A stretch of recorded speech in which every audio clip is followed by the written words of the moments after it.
Hey hello അസ്സാം വലൈക്കും. Welcome back to fine Farah. അപ്പം നമ്മളുടെ കഴിഞ്ഞ വീഡിയോൻ്റെ ഒരു കണ്ടിന്യൂഷൻ ആയിട്ടുള്ള വീഡിയോസാണ് കേട്ടോ ഇനി വരുന്ന ഒരു 3-4 വീഡിയോസ്. അപ്പോൾ ഇതാണ് നമ്മൾ മക്കയിൽ താമസിച്ചിട്ടുണ്ടായിരുന്ന ബിൽഡിംഗ്. അജ്വദ് അൽ സലാം എന്നാണ് നമ്മളുടെ ബിൽഡിങ്ങിൻ്റെ പേര് കേട്ടോ. പിന്നെ നമ്മളുടെ ഇന്നത്തെ വീഡിയോയിൽ മസ്ജിദുൽ ഹറമിൻ്റെ ചുറ്റുഭാഗത്തുള്ള ഒരുപാട് ഹിസ്റ്റോറിക്കലായിട്ട് ഇമ്പോർട്ടൻസ് ഉള്ള കുറേ കാര്യങ്ങളാണ്. അതിൽ ചിലതൊന്നും ഞാൻ ഷൂട്ട് ചെയ്തിട്ട് എനിക്ക് അത്ര ക്ലിയറിൽ കിട്ടിയിട്ടില്ല. അപ്പോൾ എനിക്ക് ഷൂട്ട് ചെയ്യാൻ പറ്റിയതൊക്കെ ഞാൻ എന്താണെന്ന് നല്ല കൃത്യമായിട്ട് എക്സ്പ്ലെയിൻ ചെയ്തു തരാം കേട്ടോ. പിന്നെ ഞാൻ ഇതിൽ നിങ്ങൾക്ക് കാണിച്ചു തരാൻ പോകുന്ന പരമാവധി കാര്യങ്ങൾ ഞാൻ പഠിച്ചിട്ടും നോട്ട് ചെയ്തിട്ടൊക്കെ വെച്ചതാണ്. ഇനി ഇതിൽ എന്തെങ്കിലും മിസ്റ്റേക്സ് ഉണ്ടെങ്കിൽ പ്ലീസ് ഫോർഗിവ് മീ. അപ്പോൾ ഇതാണ് ഞങ്ങളുടെ ബിൽഡിങ്ങിൻ്റെ റിസപ്ഷൻ ഏരിയ. നല്ല അടിപൊളി സോഫാസൊക്കെ ഇട്ടിട്ട് നല്ല അടിപൊളിയായിട്ട് സെറ്റ് ചെയ്തൊരു സ്പേസാണ് കേട്ടോ. ഞാൻ അധിക സമയവും റൂമിൽ പോയി കഴിഞ്ഞാൽ നമുക്ക് വൈഫൈ തീരെ കുറവാണ്, ഭയങ്കര കുറവാണ്. എൻ്റെ ബെഡ് സൈഡിലൊന്നും എനിക്ക് തീരെ വൈഫൈ കിട്ടുന്നില്ല. പക്ഷേ ഇവിടെ റിസപ്ഷൻ ഏരിയയിൽ നന്നായിട്ട് കിട്ടും. അപ്പോൾ വീട്ടിലേക്ക് വീഡിയോ കോൾ ചെയ്യാനും അങ്ങനെയൊക്കെ ഞാൻ ഒരുപാട് ടൈം ഇവിടെ സ്പെൻഡ് ചെയ്യാറുണ്ട്. പിന്നെ ഇതിന് മുന്നേ ഞങ്ങൾ 2018 ഇതുപോലെ ഉംറക്ക് വന്നപ്പോഴും ഈ സെയിം ഗ്രൂപ്പിൻ്റെ കൂടെയാണ് വന്നിട്ടുണ്ടായിരുന്നത്. അപ്പോഴും നമ്മൾ സ്റ്റേ ചെയ്തിട്ടുണ്ടായിരുന്നത് ഈ സെയിം ബിൽഡിങ്ങിലായിരുന്നു കേട്ടോ. അപ്പം അന്നത്തേക്കാളും ഇപ്പം അടിപൊളിയായിട്ട് റെനോവേറ്റ് ചെയ്തിട്ടുണ്ട്. പിന്നെ ഇവിടെ താഴെ റിസപ്ഷൻ ഏരിയയിൽ തന്നെ ഇങ്ങനെ ചെറിയൊരു ഗ്രോസറി പോലെ അവർ സെറ്റ് ചെയ്തിട്ടുണ്ട് കേട്ടോ.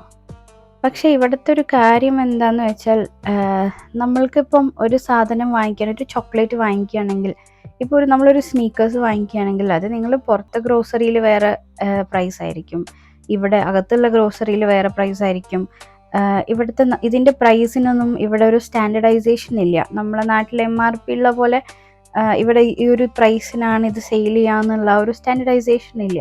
അപ്പോൾ ചിലപ്പം നല്ല സീസൺ ടൈമിലൊക്കെ ആണെങ്കിൽ ഒരു പ്രൊഡക്റ്റ് 5 റിയാലിന് കൊടുക്കുന്നതാണെങ്കിൽ ഓഫ് സീസൺ ടൈമിൽ അത് 3 റിയാലിന് കിട്ടും. അപ്പോൾ അങ്ങനെ ഒരു സംഭവം ഉണ്ട് ഇവിടെ. അപ്പോൾ ഇത് ഞാൻ കുറച്ച് ഫ്രൂട്ട്സ് വാങ്ങിച്ചായിരുന്നു. ഞാൻ ആദ്യം ചോദിച്ച അവരെടുത്ത് പറഞ്ഞു 10 റിയാലാണ്. പിന്നെ ഞാൻ വേറൊരു വണ്ടിയിൽ വെച്ചിട്ട് അവരെ സെയിൽ ചെയ്യുന്നത് കണ്ടു. അപ്പം ഏതെടുത്താലും 5 റിയാൽ. അങ്ങനെ ഞാൻ കുറച്ച് ബനാന, കിവി ഒക്കെ വാങ്ങിച്ചതാണ്. അപ്പോൾ ഇന്നത്തെ ദിവസം അസറിന് ശേഷം ഞങ്ങൾക്ക് മസ്ജിദുൽ ഹറമിൻ്റെ ചുറ്റുമുള്ള കുറേ ഹിസ്റ്റോറിക്കൽ ഇമ്പോർട്ടൻസ് ഉള്ള കാര്യങ്ങൾ കാണാനും പഠിക്കാനൊക്കെ ആയിട്ട് പോവാണ്. ഏകദേശം അസർ പിന്നെ മഗ്രിബ് ഇഷ ഒക്കെ കഴിഞ്ഞിട്ട് നമ്മൾ തിരിച്ചു. ഇതൊക്കെ ഞങ്ങളെ ബിൽഡിങ്ങിൻ്റെ ചുറ്റുവട്ടാട്ടോ. ഞാൻ പറഞ്ഞില്ലേ ഇതുപോലൊരു ബ്രിഡ്ജ് ഉണ്ട്. അതിൻ്റെ അടിയിൽ ഇതുപോലെ ഒരുപാട് വെൻഡേഴ്സ് വരും. അവരിങ്ങനെ ജസ്റ്റ് ഒരു തുണി വിരിക്കും. പല സാധനങ്ങളും ഉണ്ടാവും കേട്ടോ. കന്തൂർ ഉണ്ടാവും, പർദ്ദ ഉണ്ടാവും, അതുപോലെ മുസല്ല, പിന്നെ ദസ്വി, അങ്ങനെ ഒരുപാട് കാര്യങ്ങൾ, ഇങ്ങനെ പല പല കാര്യങ്ങളായിട്ടാണ് അവർ. അപ്പം നമ്മൾ താമസിക്കണതെന്ന് പറഞ്ഞത് ഗസ ഏരിയയിലാണ് കേട്ടോ. അങ്ങനെ നമ്മളുടെ അസർ നമസ്കാരത്തിന് ശേഷം നമ്മളെല്ലാവരും കൂടെ ഒരു സ്പോട്ടിൽ ഒത്തുകൂടിയിട്ടുണ്ട്. അപ്പോൾ ആദ്യം നമ്മൾ കാണാൻ പോണത് ഖദീജ റളിയല്ലാഹു അൻഹയും നബിയും താമസിച്ചിട്ടുണ്ടായിരുന്ന വീടാണ് കേട്ടോ. ഇവിടെ ശരിക്കും പറഞ്ഞാൽ ആദ്യം ബിൽഡിങ്ങോ കാര്യങ്ങളോ ഒന്നും ഇല്ലായിരുന്നു. അപ്പോൾ ആളുകൾ വന്നിട്ട് ഇവിടുത്തെ മണ്ണും കാര്യങ്ങളൊക്കെ ഇങ്ങനെ കൊണ്ടുപോകാൻ തുടങ്ങിയപ്പം അവരിങ്ങനെ ഒരു ബിൽഡിംഗ് കൺസ്ട്രക്ട് ചെയ്തതിന് ശേഷം ആളുകൾ ഇതുപോലെ അത് പോയി തൊടയും, അതിൽ എന്തെങ്കിലുമൊക്കെ ഇങ്ങനെ പറിച്ചെടുത്തുകൊണ്ടിരിക്കുകയൊക്കെ ചെയ്തപ്പോഴാണ് അവർ ഒരു സാഹചര്യത്തിൽ ഇത് നബിയുടെ വീടല്ല എന്ന് വരെ അവർ ബോർഡ് എഴുതി വെച്ചിട്ട്. അപ്പോൾ ഈ ഒരു ഏരിയയിലായിരുന്നു അവരുടെ വീട്. അതിൻ്റെ ഒരു പൊസിഷൻ ഐഡൻറ്റിഫൈ ചെയ്യാൻ വേണ്ടിയിട്ട് ഉണ്ടാക്കിയിട്ടുള്ള ഒരു ബിൽഡിംഗ് ആണ് കേട്ടോ.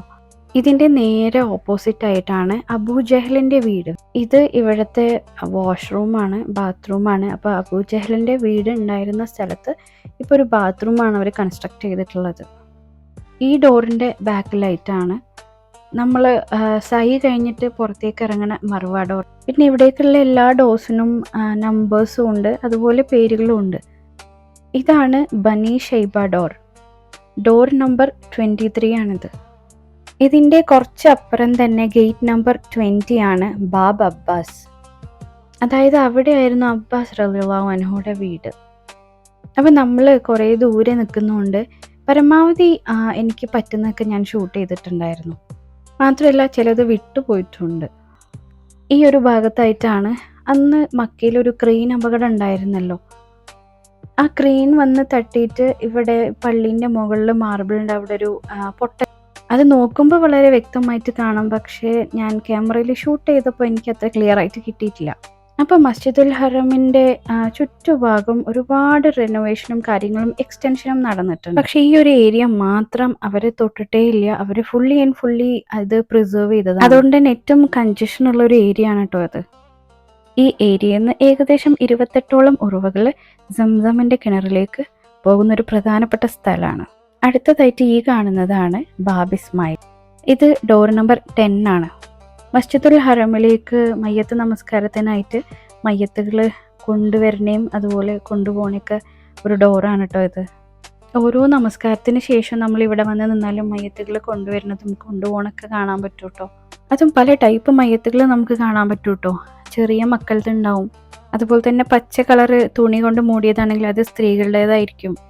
പിന്നെ മുഖം പോലും മറക്കാത്ത മയ്യത്തുകൾ ഉണ്ടാവും, അത് ഇഹ്റാമിൽ തന്നെ മരണപ്പെട്ട പുരുഷന്മാരുടെ മയ്യത്താണ്. പിന്നെ ബ്രൗൺ കളറ് അല്ലെങ്കിൽ ഒരു ബ്ലാക്ക് കളറ് തുണി കൊണ്ട് മൂടിയിട്ടുള്ള മയ്യത്ത് എന്ന് പറഞ്ഞാൽ ഇവിടുത്തെ ലോക്കൽസിൻ്റെ മയ്യത്താണ്.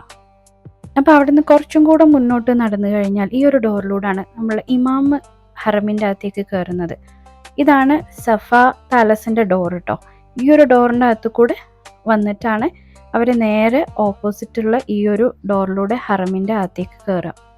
അപ്പം നമുക്കിനി ഏകദേശം മഗ്രിബ് നിസ്കാരത്തിനുള്ള ടൈം ആയിട്ടുണ്ട്. അപ്പം മഗ്രിബ് നമസ്കാരത്തിന് വേണ്ടിയിട്ട് നമ്മൾ പോകുന്നത് ക്ലോക്ക് ടവറിലുള്ള പള്ളിയിലേക്കാണ്. ഏകദേശം നമ്മൾ ഈ ക്ലോക്ക് ടവറിൻ്റെ നേരെ ഓപ്പോസിറ്റ് അല്ലെങ്കിൽ നേരെ ഫ്രണ്ടിലായിട്ടാണ് മസ്ജിദുൽ ഹറമിൻ്റെ ഡോർ നമ്പർ 1 വരുന്നത്, അതായത് കിങ് അബ്ദുൽ അസീസ് ഡോർ. അതായത് നമുക്ക് ക്ലോക്ക് ടവറിൽ നിന്ന് ഇറങ്ങിക്കഴിഞ്ഞാൽ ഡോർ നമ്പർ 1 മസ്ജിദുൽ ഹറമിലേക്ക് കയറാനുള്ള ഏറ്റവും ഈസിയസ്റ്റ് ആയിട്ടുള്ളൊരു, പക്ഷേ ഇപ്പം എന്തൊക്കെയോ പണികൾ നടക്കുന്നതുകൊണ്ട് തന്നെ ആ ഡോർ നമ്പർ 1 ഒക്കെ ക്ലോസ്ഡ് ആണ്. അടുത്ത നോമ്പും ഹജ്ജും ഒക്കെ ആകുമ്പോഴത്തേക്കിനും അവർക്ക് ചെയ്ത് തീർക്കാനുള്ള റെനോവേഷൻ വർക്കൊക്കെ നല്ല തകൃതിയായിട്ട് നടന്നുകൊണ്ടിരിക്കുന്ന ഒരു സമയമാണ് കേട്ടോ ഇത്. അപ്പം നമ്മളിതേ ക്ലോക്ക് ടവറിൻ്റെ അകത്തേക്ക് കയറിയിട്ടുണ്ട്. ശരിക്കും ഒരു ഷോപ്പിംഗ് മാളിലേക്ക് കയറിയൊരു ഫീലാണ് കേട്ടോ. മാത്രമല്ല ഒരുവിധപ്പെട്ട എല്ലാ ബ്രാൻഡഡ് ഷോപ്സും ഇവിടെ ഉണ്ട്. നമുക്ക് ക്ലോക്ക് ടവറിൻ്റെ 11th ഫ്ലോർ വരെ മാത്രമേ പെർമിഷനുള്ളൂ. അത് കഴിഞ്ഞാൽ പിന്നെ അങ്ങോട്ട് മുകളിലോട്ട് ഒരുപാട് സ്റ്റാർ ഹോട്ടൽസ് ഉണ്ട്. അത് നമ്മൾ അവിടെ താമസിക്കുകയാണെങ്കിൽ മാത്രമേ നമുക്ക് അങ്ങോട്ട് ആക്സസ് ചെയ്യാൻ പറ്റുള്ളൂ. അപ്പോൾ ഇതാണ് ക്ലോക്ക് ടവറിലെ പള്ളി. 2 ഫ്ലോറിലായിട്ടാണ്, അതായത് 10th 11th ഫ്ലോറിൽ നമുക്ക് പള്ളിയുണ്ട്. അപ്പോൾ ചെറിയ മക്കളുള്ളവരൊക്കെ പുറത്താണ് കേട്ടോ ഇരിക്കുന്നത്. അവർക്കൊന്നും പള്ളീൻ്റെ അകത്തേക്ക് അവർ പെർമിറ്റ് ചെയ്യുന്നില്ല. ഇതുപോലൊരു മാറ്റ് ഇട്ടിട്ടുണ്ട്. അപ്പോൾ മക്കളൊക്കെ ഇവിടെ കളിക്കുന്നുണ്ട്. അവരുടെ കൂടെ തന്നെ അവരെ ഉമ്മാരും ഉണ്ട്. അപ്പോൾ ചെറിയ മക്കളുള്ളവരൊന്നും അകത്തേക്ക് കയറ്റുന്നില്ല. മദീന പള്ളീൻ്റെ ചില ഏരിയാസിലും ഇങ്ങനെ ഉണ്ട് കേട്ടോ. കാരണം ചെറിയ കുട്ടികളുടെ കരച്ചിലും ശബ്ദവും ഒക്കെ ബാക്കിയുള്ളവർക്കൊരു ഡിസ്റ്റർബൻസ് ആവണ്ട എന്നുള്ളൊരു ഇതിലാണ് കേട്ടോ. അപ്പോൾ ഇവിടെ വന്നു കഴിഞ്ഞപ്പോൾ ഈ പുറത്ത് വിരിച്ചൊരു മാറ്റിൽ ഫുൾ ചെറിയ മക്കളാണ്. കുഞ്ഞു ബേബികൾ മുതൽ ഇതുപോലെ പല നാടുകളിൽ നിന്നും ഒക്കെ വന്ന ഒരുപാട് കുട്ടികളുണ്ട്. അവരൊക്കെ അങ്ങോട്ടും ഇങ്ങോട്ടും ഓരോന്ന് കളിക്കുകയും ഷെയർ ചെയ്യുകയും നല്ല അടിപിടി കൂടെയൊക്കെ ചെയ്യുന്നുണ്ട്. അപ്പോൾ പള്ളീൻ്റെ അകത്തേക്ക് കയറുന്നതിന് മുന്നേ നമ്മുടെ ഫുഡ് വെയറും കാര്യങ്ങളൊക്കെ ഊരി വെക്കാൻ ഇതുപോലെ ഇഷ്ടം പോലെ ഷൂ റാക്സ് ഉണ്ട്. പിന്നെ ഏകദേശം കറക്റ്റ് പ്രെയർ ടൈം ആയപ്പോഴാണ് നമ്മൾ ഇവിടെ എത്തിയിട്ടുണ്ടായിരുന്നത്. അതുകൊണ്ട് തന്നെ പള്ളീൻ്റെ അകത്തു നിന്നും ഫ്രണ്ടിലേക്കുള്ള ആ ഒരു കാഴ്ചയൊന്നും എനിക്ക് ഷൂട്ട് ചെയ്യാൻ പറ്റിയിട്ടില്ലായിരുന്നു. അപ്പോൾ ഇത് 4th ഫ്ലോറിൽ അഗെയിൻ ഒരു international museum of prophets biography എന്ന് പറഞ്ഞിട്ടൊരു മ്യൂസിയം ഉണ്ട്. ഇവിടുത്തെ ഒരു മെയിൻ ഹൈലൈറ്റ് എന്ന് പറഞ്ഞാൽ ഇവിടെ ഒരുപാട് കാര്യങ്ങൾ, സൂവനീഴ്സ്, പിന്നെ അതുപോലെ മിനിയേച്ചേഴ്സ്, പിന്നെ ഫ്രെയിംസ്, അതുപോലെ വാച്ചസ്, ദസ്ബി, കോഫി മഗ്സ്, ഗാവ കപ്സ്, അങ്ങനെ ഒരുപാട് പ്രോഡക്ട്സ് ഇവരിവിടെ സെയിലിന് വെച്ചിട്ടുണ്ട് കേട്ടോ. അപ്പോൾ ഈ ക്ലോക്ക് ടവറിൻ്റെ ആദ്യത്തെ 4 ഫ്ലോർസിൽ ആയിട്ട് വലിയ ഷോപ്പിംഗ് മോളാട്ടോ. ഒരുപാട് അടിപൊളി ബ്രാൻഡഡ് ഷോപ്സും ഉണ്ട്.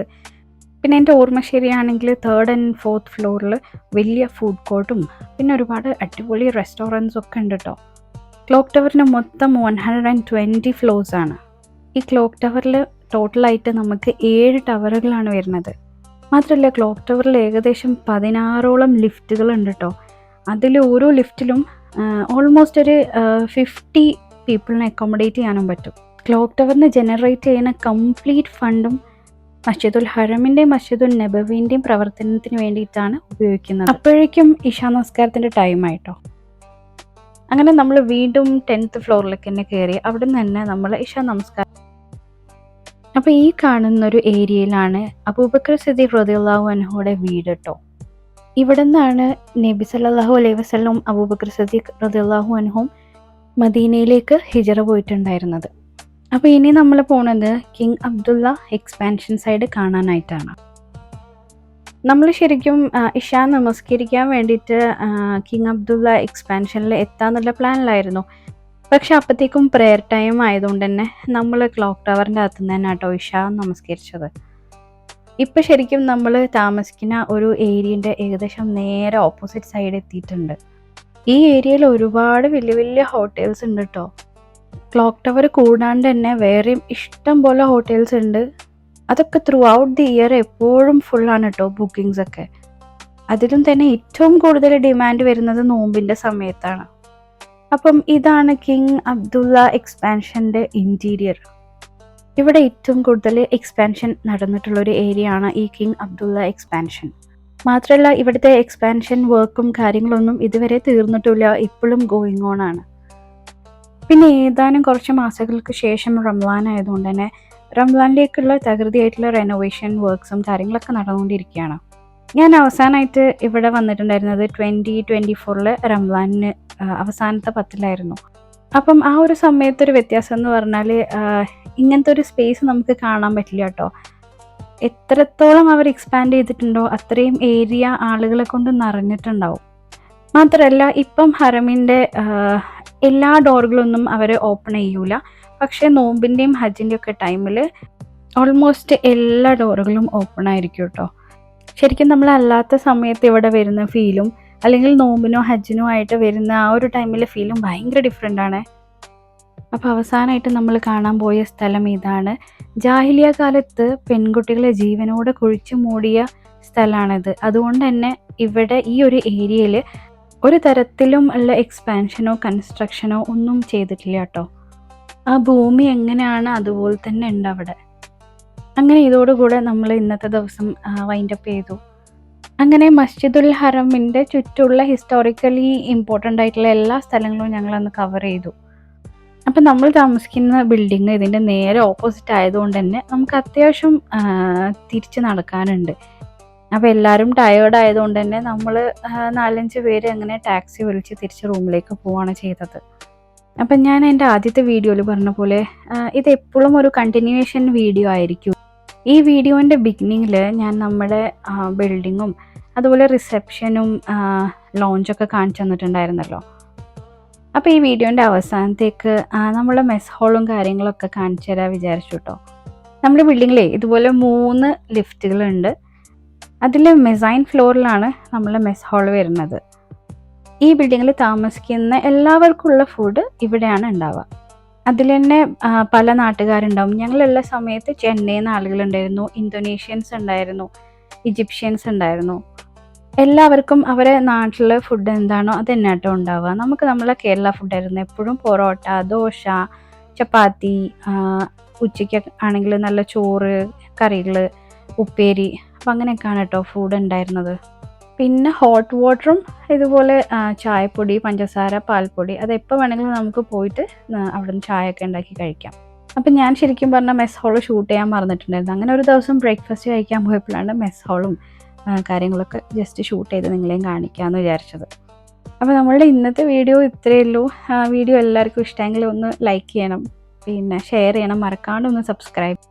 പിന്നെ ഞാൻ പറഞ്ഞാൽ എന്തെങ്കിലും തെറ്റുകളുണ്ടെങ്കിൽ നിങ്ങൾക്ക് എന്നെ കറക്റ്റ് ചെയ്യാം. അതുപോലെ തന്നെ എന്തെങ്കിലും സംശയങ്ങളുണ്ടെങ്കിൽ കമൻറ്റ് ത്രൂ എന്നോട് ചോദിക്കുകയും ചെയ്യാം കേട്ടോ. തിരിച്ചെത്തിക്കഴിഞ്ഞാൽ നമുക്ക് ഭയങ്കര ക്ഷീണമായിരിക്കും, പിന്നെ കിടക്കുന്നതേ ഓർമ്മ ഉണ്ടാവുള്ളൂ. അപ്പോൾ നമുക്ക് അടുത്ത വീഡിയോയിൽ കാണാം. This is Farah signing off. Bye bye, take care, അസ്സലാമു അലൈക്കും.